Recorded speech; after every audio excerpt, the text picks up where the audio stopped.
On today's episode of Locked On Canadiens, where the heck would they even play Dylan Cozens?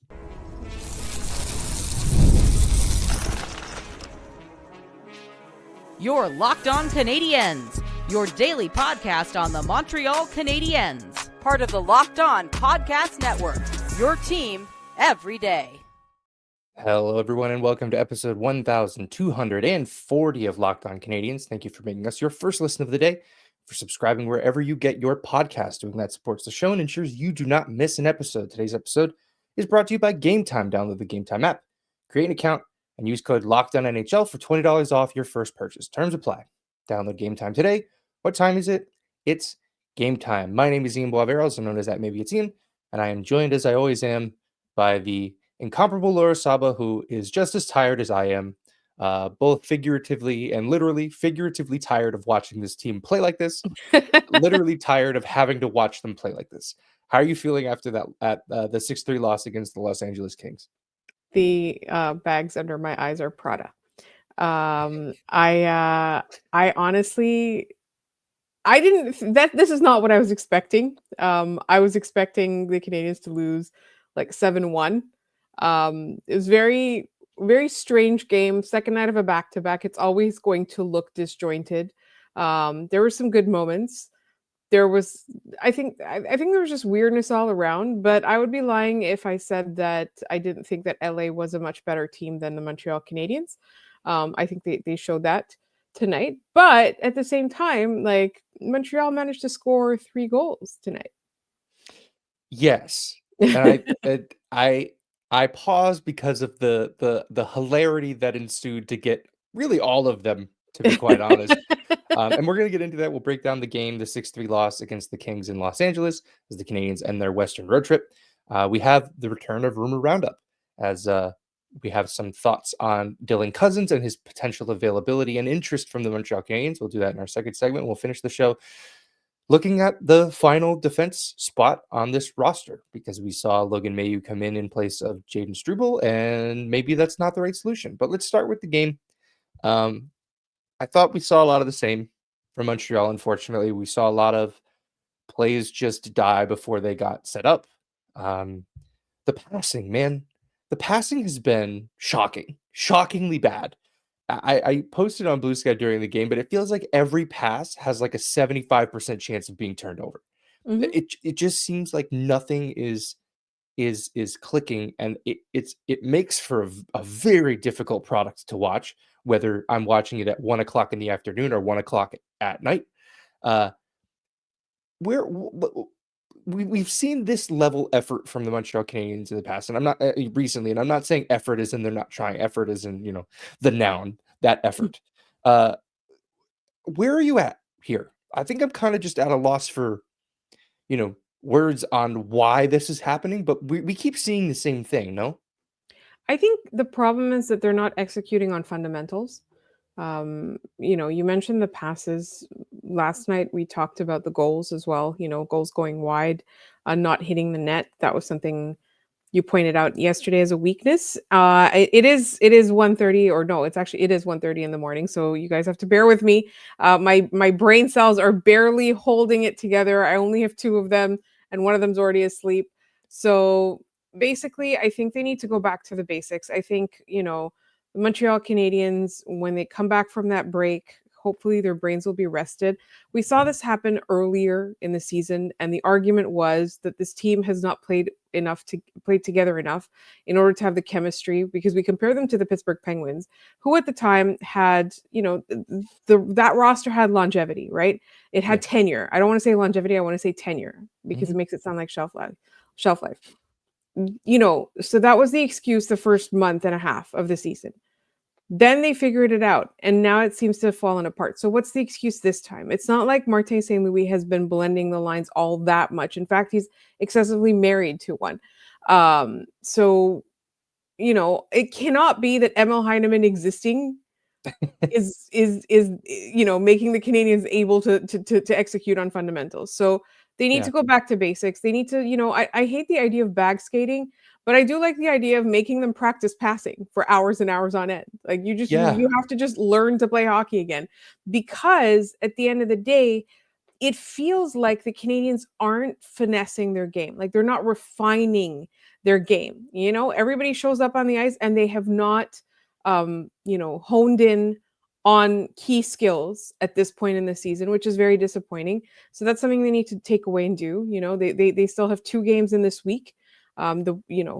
It's they're 2 either extremely winnable games or impossible to win games, depending on which version of the Canadiens shows up.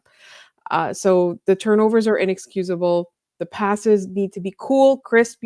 How many times do you hear in your day, be cool, crisp, so that people want to pay attention? It's not just a PowerPoint presentation that you're doing in a Zoom meeting. It Yeah. also applies to a hockey game. Cool, crisp. People will want to watch you, because I'm not saying they're not watchable at all, because hilarity inevitably ensues. But it just they need to figure it out. They need to go back to the basics. Yeah. They got 3 goals from defenders in this one, which I hasn't happened in forever.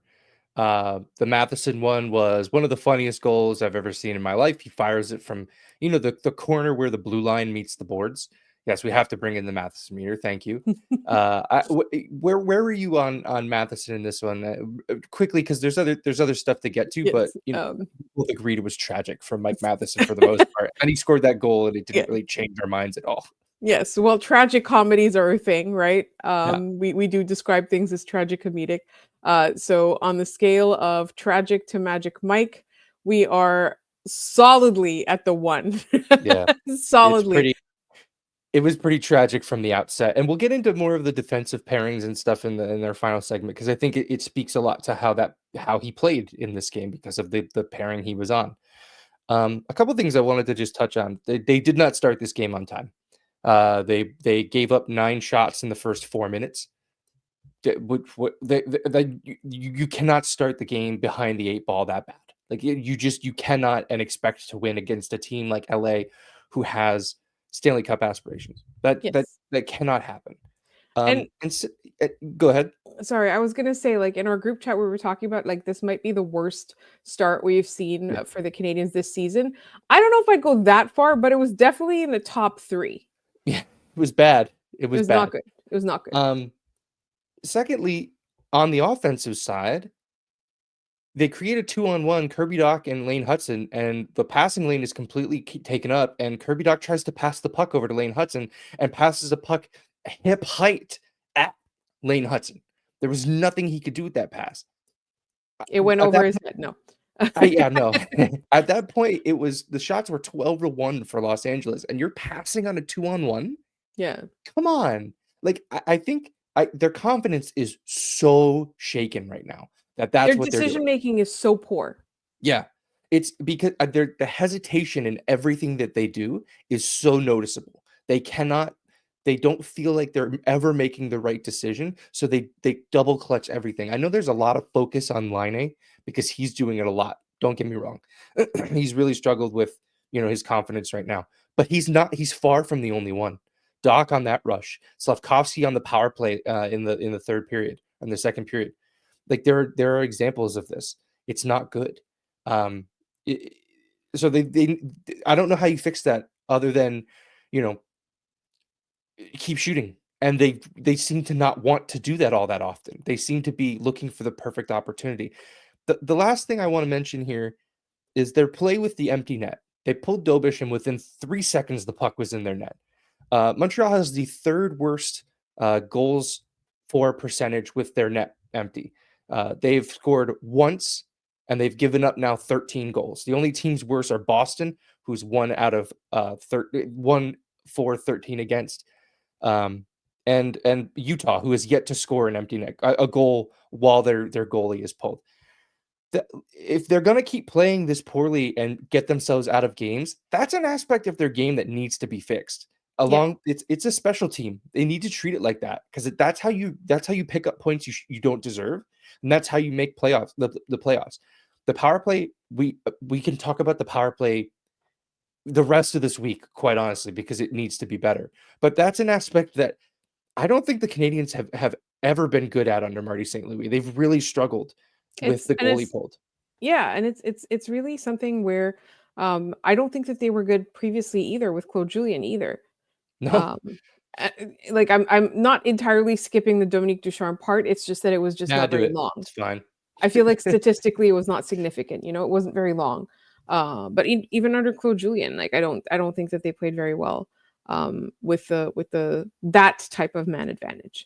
I think for me the biggest thing when they do that is that they don't seem to have it together. They don't seem to have a response, like a game plan. They don't seem ready for it. The goalie comes off and they have no idea. Yeah. Yeah, and they spent most of the game chipping the puck in just to send nobody after it. It was really frustrating just watching them work hard to leave the defensive zone and then immediately just give the puck back. It's a very frustrating moment in this team's progression because it seems like they've stagnated and fallen completely out of the race, which they kind of have. I think they're like 2 points out of second last in the conference. That's run killing, right? Like you cannot, if the Canadians don't get this back on the rails soon, it could be over.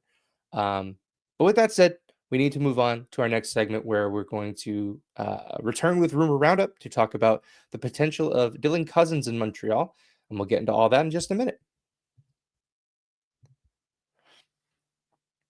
I can only imagine that attending an NFL playoff game is an unforgettable experience just from watching them on TV, right? We see the crowd is super excited. It's loud. You can see the impact that it has on play. It would be pretty special to be a part of it. And if you want to be a part of the playoffs in the future, Gametime has what you need. Gametime has a new feature called Gametime Picks that makes getting tickets for events even easier. Filters out the fluff to show you only incredible deals on great seats, so you don't have to waste your time searching through thousands of tickets. I recently used Game Time Picks to find tickets for an upcoming Canadiens game that Laura and I are actually going to together. Browsing through the deals was simple. I found a great value for all kinds of seats around the venue. The super deal was especially impressive. That's the one I went with, offering the best value for the event.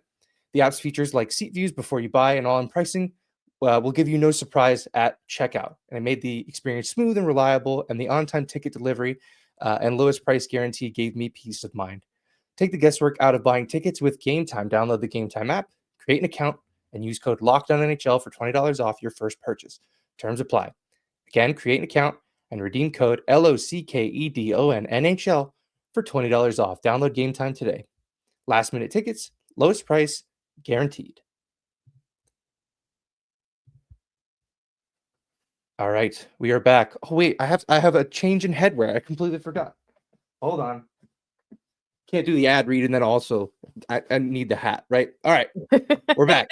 Rumor Next Roundup. time we only do Rumor Roundup when it's my turn to do ad reads. Yeah, I need it's like the Grammys. I need the wardrobe change time.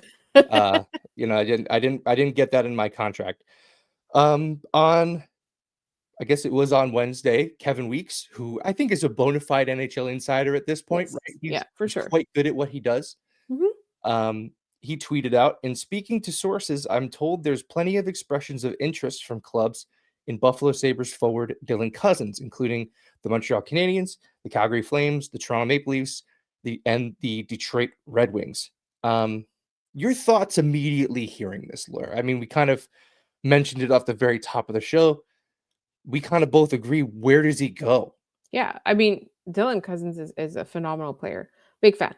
Really annoying to have him on a division rival, right?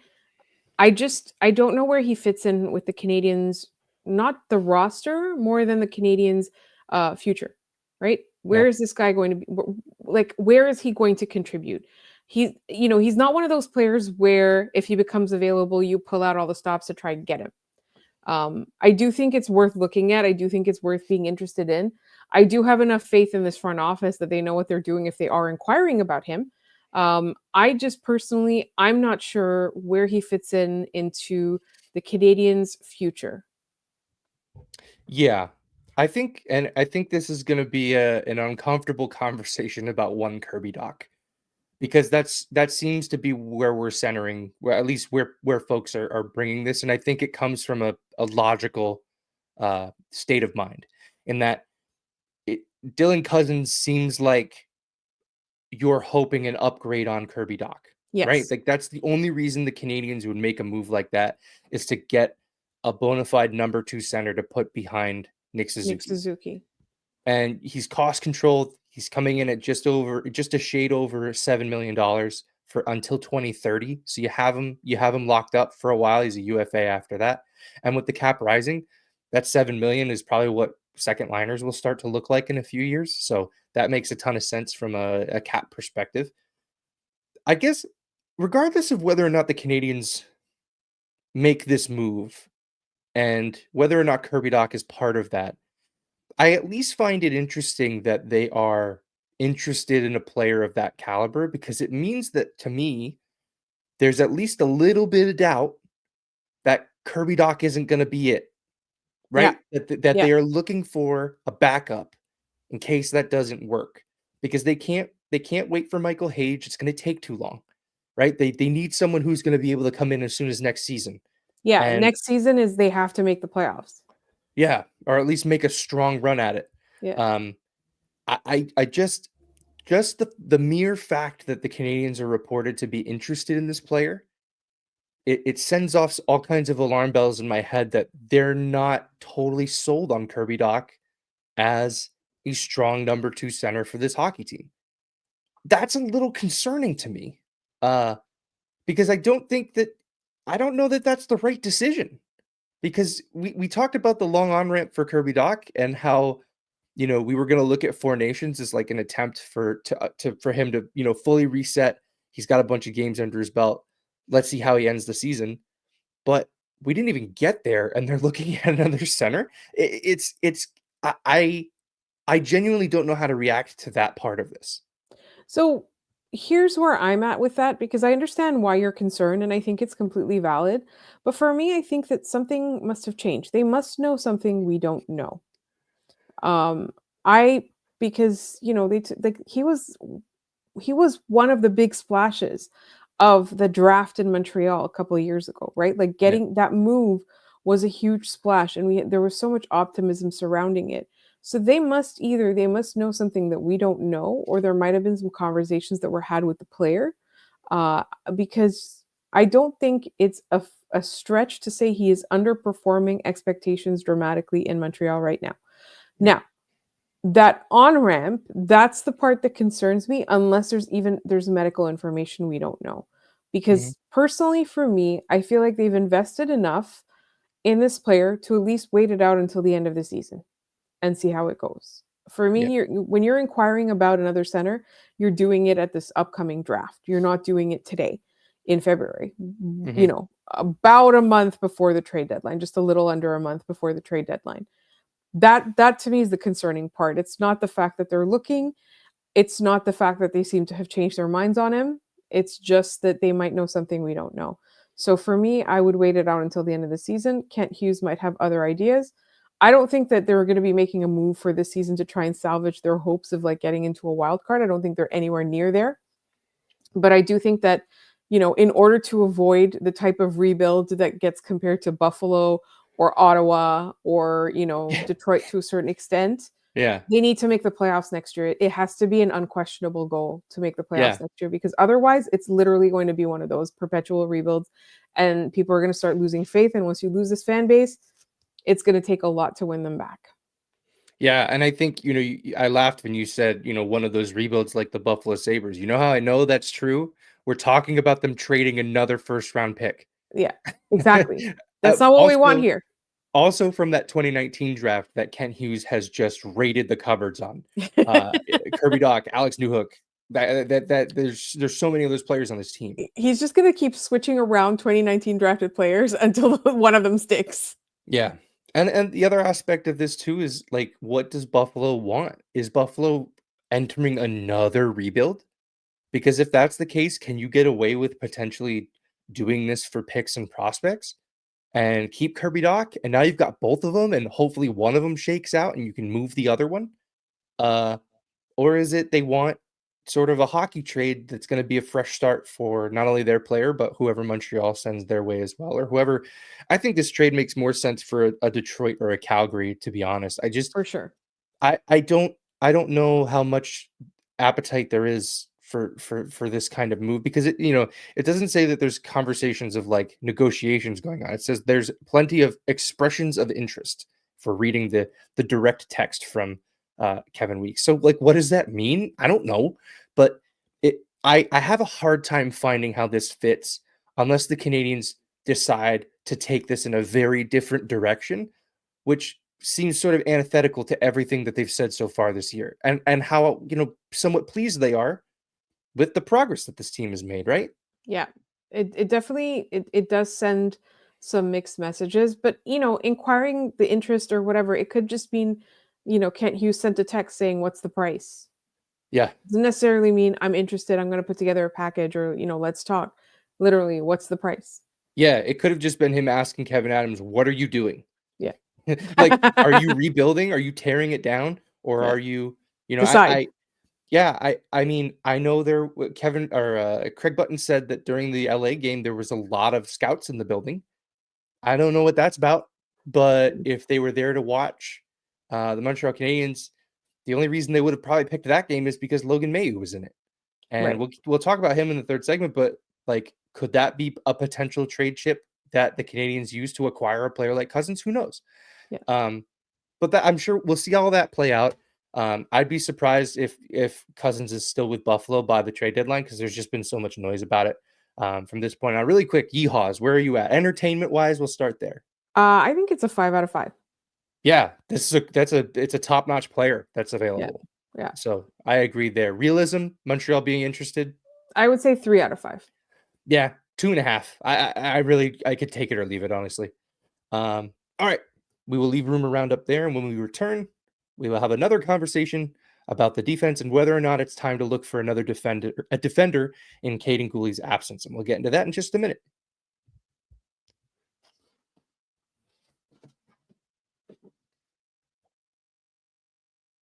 All right. We're back. Hats have been switched, which means there are no more rumors. We are only talking truths from this point on. It's like the Eras Tour costume changes. I would love to just, and we talked about an idea that I have for an upcoming bit and costumes. So I'm just gonna wear a bunch of hats. I think that's gonna be You're the thing hat that I guy. do from now on, is just be the hat guy. Yeah. My old co-host was like eating disgusting food guy, Yeah. weird food stunts guy. You're just a hat guy. I feel like yours is a bit more sensible. Yeah, but my hat budget is through the roof. All right, we have to talk about the defense, because Yes. it was the only lineup change coming into this game. Jaden Struble sits after he kind of struggled against San Jose and took a very ill-advised penalty at the end of the game that almost screwed them, to be quite honest. If Montembeault doesn't come up with a huge save on Celebrini That's and a Armia 6-game doesn't losing score that streak. goal, they're cooked. And maybe we're talking about Jaden Struble not playing another game for the Canadiens this season. Like, that's the kind of thing we're talking about. Logan Mailloux steps into the lineup. He scores. He scores yet again. Second goal this season from him in the NHL. And on the other end of on the other end of the ice, he was bad, because it's still an area that he has not developed. And I know this is what, a former host of this show, Scott Matlow, was saying, is that it's not serving him any good. It's not serving the player or the team to have him in these situations. So I guess we're back to square one here in a way. Is there another Alex Carrier available that they can go after? Like, that's sort of what I'm thinking. And is it worth Jonathan it to go get that player? Kovacevic. Yeah, Jonathan Let's go find Kovacevic him. would be pretty cool. Yes. I think, with Logan Mailloux, this whole team is really bad at making decisions. So they're rubbing off on him, but I think we've always known, like, the knock on him earlier, like last year and the year before, like since he started playing in Laval, the knock on him has always been he hasn't improved his defensive decision making, right? So I don't know that at this point, if it's a Caden Primo situation where it really works in the AHL and it absolutely does not work in the NHL. I don't know if I'm ready to call it that yet. But he's not improving on that in that front, right? And we need to see that. For everybody who had him penciled in next to Caden Gooley as their top defensive pair, he needs to make better decisions, and it's not working. So I think Canadiens have to send him back to Laval, where he is doing good and he is, He was going an to be all-star. Yeah, yeah, absolutely. He's going to be integral to like the rest of their season, and if they make the playoffs, right? He is a Laval Rocket. Mhm. For better or for worse, he is a good Laval Rocket, or Yeah. an excellent one even. I just don't think that right now the Canadiens should be looking in that pool. I think the Canadiens should be looking elsewhere. Mhm. They should be looking at those guys where it's like market value for money, right? Like I think market inefficiency. Sorry. There you So a go. guy Yeah. like Jonathan Kovechkin, Yeah. There you go. or whatever the next Jordan Harris is, whoever, like they can't go get him back. But something like that, right? Like an under the radar guy who is really solid defensively, isn't super flashy offensively, but can make good decisions. Like that's both Jonathan Kovacevic and Jordan Harris last year would make good decisions. That was Yeah. that was their calling card. The Canadians don't have that right now, other than Lane Hudson, who pretty much has to do everything. All the other ones make poor decisions. Even Arbor Jacki, he can go almost 60 games without making a poor decision, and then he has 2 or 3 games in a row where all the decisions are bad. Jaden Struble, right? I don't think that he was sat this game because of that one play that he made. I think he was sat this game because the entire night trended towards that bad play. So for me, the Canadiens just need to go out and get there. They don't need a big name. They just need somebody who will make good decisions in the defensive zone. That's all I ask.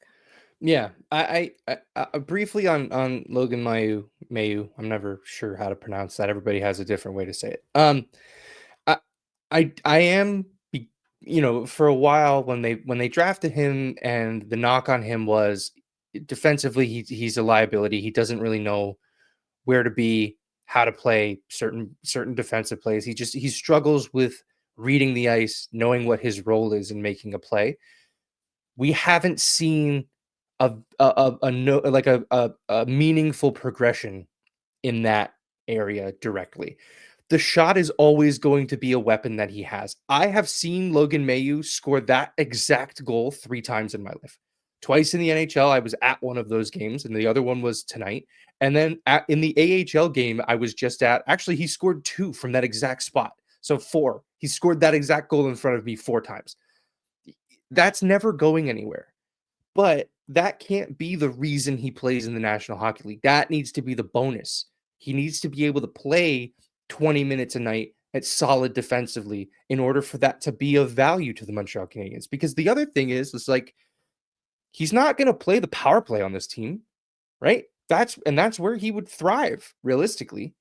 So I am beginning to be concerned about his progression, and that he just hasn't. He's got over 100 games in the AHL, and he has not made much of a leap in that way, right? So I am concerned there, but as far as the current state of the Canadians goes, I think you're bang on about market inefficiency. Go find a guy. I it depends on how far they start to fall out of this. If they win the next 2 games before Four Nations against New Jersey and against Tampa, it might change the way they think about this. They might go add a defenseman. They might go find somebody.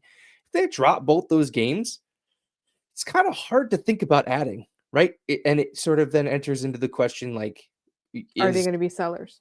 is Yoel Armia along for this team? Is Jake Evans along for this team? Um, so that's sort of where I think the next 2 games are huge in determining what the Canadians will do, moving into the trade deadline, because they need to address this defensive issue soon. I don't know if David Reinbacher is going to come back, and if they want to play him in the NHL as soon as he's ready to come back. That seems bad. It seems Um, cruel.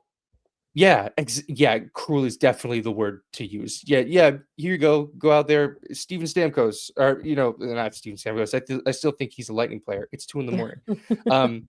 No, the New Jersey Devils, Jack Hughes is coming right at is skating right at you. Like Yeah. that's Enjoy. good luck. You're not. Yeah, that's not a recipe for success for that kid. So Yes. they need to make a change there, but how they do it remains to be seen. All right, let's hit our trivia and then get out of here. Mhm. Yesterday's question. The Canadiens have won 4 straight in San Jose after losing 12 straight in San Jose. They've only won consecutive games in San Jose once before that, November 7th, 1997, and November 23rd, 1999. The second game was a 3-2 overtime win. for the Montreal Canadiens. Who scored the game winner? My hint was that the answer was hilarious. Laura, the answer is Craig Rivet. Craig Rivet, as my dad always called him, from Sergei Zholtok and Eric Weinrich. Good Sport had it first. Manny had it second. Those two are in an absolute battle in all of our trivia questions. Those guys are always bang on. So keep that going. That rivalry has been really fun to watch. I look forward to those notifications in the morning to see which one of you guys gets it right. So yeah, Craig Rivet, obviously the former Canadian and San Jose Shark that brought in Max Pacioretty and Josh Georges, and then Nick Suzuki by another degree down that trade tree. Today's question, asking for a former Montreal Canadian here. It is not a follow the career path, but it is somewhat related to their last few games. This former Montreal Canadian made his NHL debut on the Habs annual Western road trip on November 30th, 2011. He played in Anaheim in his NHL debut. He played the Sharks the following day and picked up his first NHL point in his third game on December 3rd, 2011, an assist on the game-winning goal against the LA Kings. Who is this player? So he joined Montreal, or I should say he joined the NHL in 2011 on that Western road trip for the Canadiens. In his third game against the LA Kings, he got an assist on the game-winning goal. Who is that player? If you have it, put it down in the comments. We'll shout you out. Manny and Good Sport, good luck. You guys, I know we'll probably end up with the answer. But that's going to do it for us today on Locked On Canadiens. Thank you for making us your first listen of the day and for subscribing wherever you get your shows. Doing that supports us, and make sure you don't miss an episode. For your second listen, head over to Locked On Fantasy Hockey and get the edge over your league mates with daily tips from Steal and Flip.